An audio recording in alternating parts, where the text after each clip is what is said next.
Hello everyone, আমাদের এখানে দাঁড়িয়ে আমাদের প্রত্যেকের ব্যাগ চেকিং হলো যে আমাদের ব্যাগে কিছু প্লাস্টিক আছে কি না।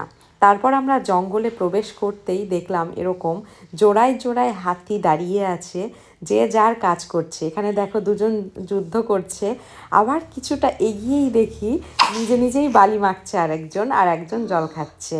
মানে এত সুন্দর লাগছিল, বলে বোঝানো সম্ভব না। আস্তে আস্তে আমাদের গাড়ি গভীর থেকে গভীরতর জঙ্গলের দিকে প্রবেশ করছে। কিছুটা এগিয়ে যেতেই একটা কাঠের ব্রিজের ওপর দিয়ে আমরা যাচ্ছি। এই যে নিচ দিয়ে নদীটা বয়ে গেছে, এটা একটা কিন্তু নদী।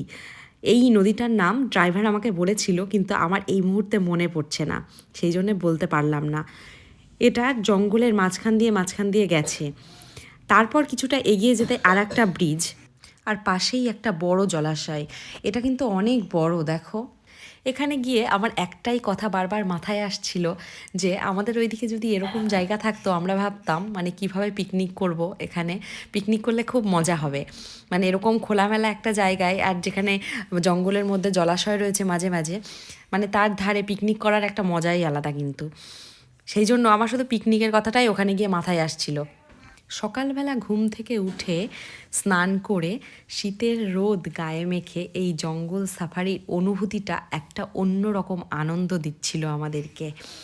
গভীর জঙ্গলের মধ্যে এরকম একটা জায়গা পেলাম, যেখানে দেখো এরকম একটা সুন্দর জলাশয়, দূর থেকে পাহাড় দেখা যাচ্ছে, আর আকাশও সেদিন যেন একদম অন্য রকম মেঘের খেলা। মানে পুরোটা একদম খুব সুন্দর, তোমরা দেখেই বুঝতে পারছো।